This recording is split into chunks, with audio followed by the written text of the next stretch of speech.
उनके अफेयर है भाभी के साथ। मैंने अपने घर में बोली सर कि मैं शादी नहीं करूंगी, लेकिन वो लोग बोले कि नहीं नहीं ऐसा होता है, भाभी के साथ रहता है रिलेशन, सब ठीक हो जाएगा। मेरी शादी हो गई। शादी अभी हुई नहीं सर, जयमाल के बाद ही मारपीट हो गया दहेज के लिए। वो लोग बोले 4 चक्का गाड़ी चाहिए, ये चाहिए, नहीं हुआ तो मारपीट हुआ। पूरा मारपीट होने के बाद मेरी विदाई हुई। सब विदाई कराने के बाद मैं जब गई वहाँ पे, तो मेरे पति बोलते हैं कि जो उर्मिला देवी उनकी भाभी हैं, अभी फिलहाल में मुखिया हैं पंचायत की, वो बोल रही है कि नहीं मैं उर्मिला देवी और राजेश यादव और मैं तीनों एक ही रूम में सोएंगे। ये आपसे बोला गया? हाँ, हमसे बोला गया उसी नाइट, जिस दिन मेरी विदाई करा के गई है रात में, सुहाग रात के दिन। उसी दिन हमसे बोला गया। तो पति आपके बोले? जी, पति मेरे बोले। तो उनके भी तो पति होंगे ना भाई उर्मिला देवी के? फौज में है। फौज में रहते नहीं घर पे? नहीं, घर पे नहीं रहते हैं। अच्छा, मुखिया बने हुए हैं? हाँ, मुखिया बनी हुई है। वो कहीं बदनाम करने का तो आपको साजिश नहीं है? सर मैं चाहती हूँ कि अगर मैं बदनाम करने की कोशिश करती हूँ तो मेरे ऊपर कार्रवाई किया जाए, जांच करके मेरे ऊपर कार्रवाई किया जाए। इस चीज़ से मैं नहीं भागने के लिए तैयार हूँ, बिल्कुल नहीं। उसके बाद मैं अपने सास से बोली कि ऐसी ऐसी बात है, तो बोले कि जाने दो। उस दिन मैंने उन तीनों, मान लीजिए सुहागरात में आप आए होंगे, ठीक है, तो पति कब बोला ये बात? उसी नाइट जिस दिन हम गए थे, उसी दिन की बात है। अच्छा, क्या बोले? 9 तारीख कि हम तीनों एक ही साथ सोएंगे।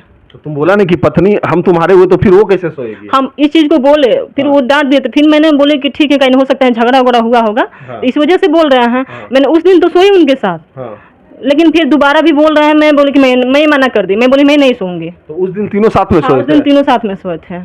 सुहागरात के दिन भाभी आप और पति साथ में सोया? तीनों साथ में सोए थे।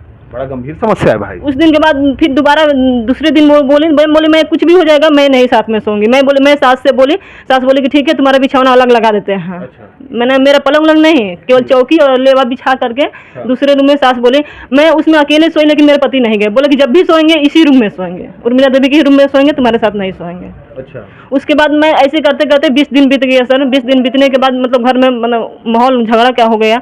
20 दिन बीतने के बाद मैं रोने लगी। मैं घर अपने मायके फोन की, मैं बोली कि मुझे आना है। मैं समस्या नहीं बताई, मैं डायरेक्टली बोली मुझे आना है, जैसे भी आप लोग को बुलाना है मुझे बुला लीजिए।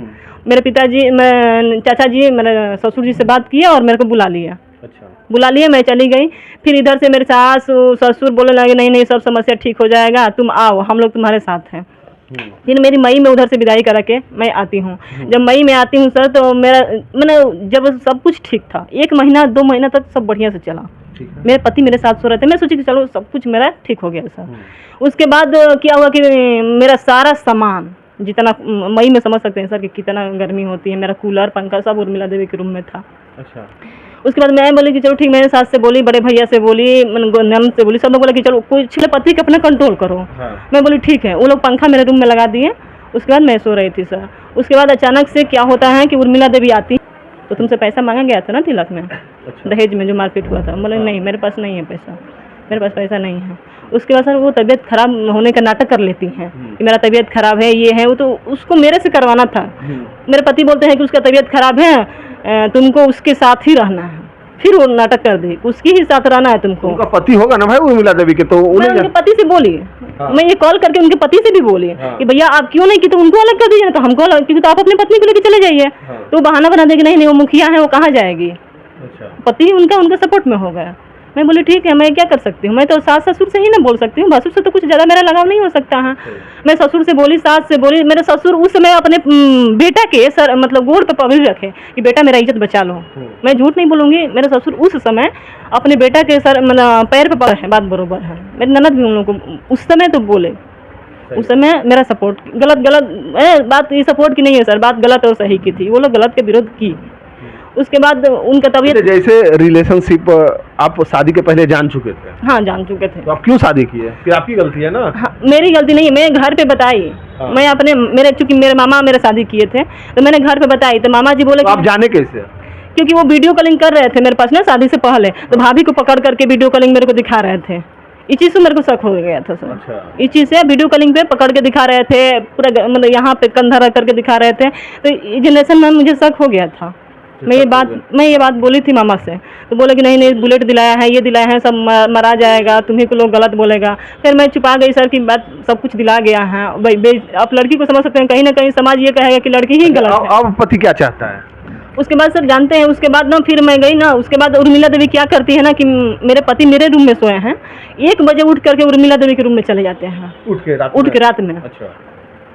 उठ करके रात में चले जाते हैं।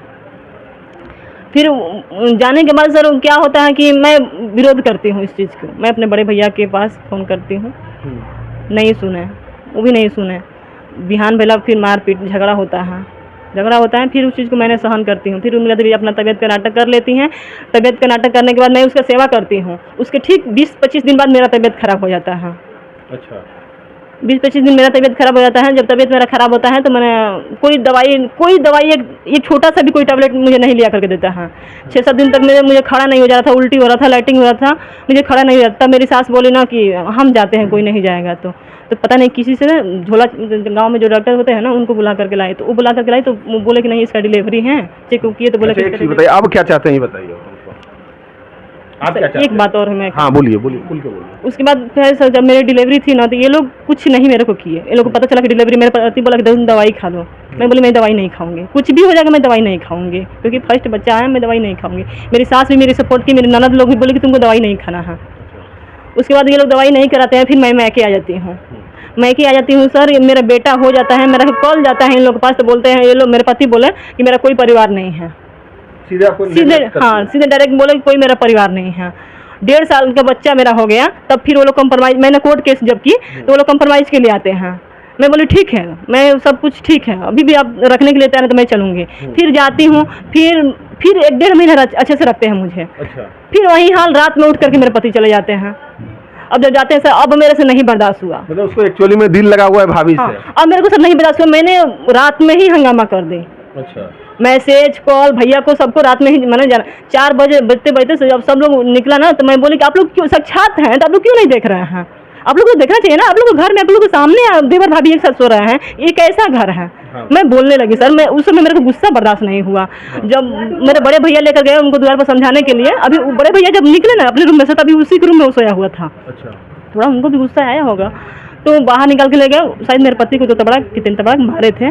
फिर मेरे पति उधर से आते हैं, मेरे को इतना मारते हैं सर, इतना मारते हैं कि मेरा यहाँ पे फ्रैक्चर हो गया है। अभी भी इसका रिपोर्ट है मेरे पास सर, इसका रिपोर्ट है। उसके बाद मैं यहाँ पे आई थी, उसके बाद मुझे कोई नहीं ले जाता है। उसके बाद मैं मैके ससुराल नहीं गई। कितना साल से हैं आप? मैके में सर 3.5 साल से हूँ। अब क्या चाहते हैं अभी आप? बस मैं यही चाहती हूँ कि मेरे पति मुझे रखें, अच्छा से रखें, और उर्मिला देवी के साथ ना रखें। मामला बड़ा गंभीर है, एक पत्नी आई हुई है, आइए जानते हैं कि मामला क्या है। क्या नाम हुआ आपका? मेरा नाम उषा कुमारी, पिता श्री ललन सिंह यादव। कहाँ से आप आए हैं? बक्सर से। बक्सर से। क्या मामला है मैम? सर मामला मेरा ये है कि मेरे पति मुझे रख नहीं रहा है। क्यों नहीं रख रहे हैं? क्योंकि मेरी शादी सर 2019 में हुई थी, 8 फरवरी को। हाँ। 19 फरवरी को मेरी विदाई हुई थी। हाँ। मेरे शादी में ही मार झगड़ा हुआ था सर। हाँ। शादी में मार झगड़ा हुआ था इसलिए क्योंकि मेरे पति पहले बोले थे कि मैं रेलवे ड्राइवर में मेरा ज्वाइनिंग आने वाला है, जो कि ज्वाइनिंग नहीं आया था। तो पता चला कि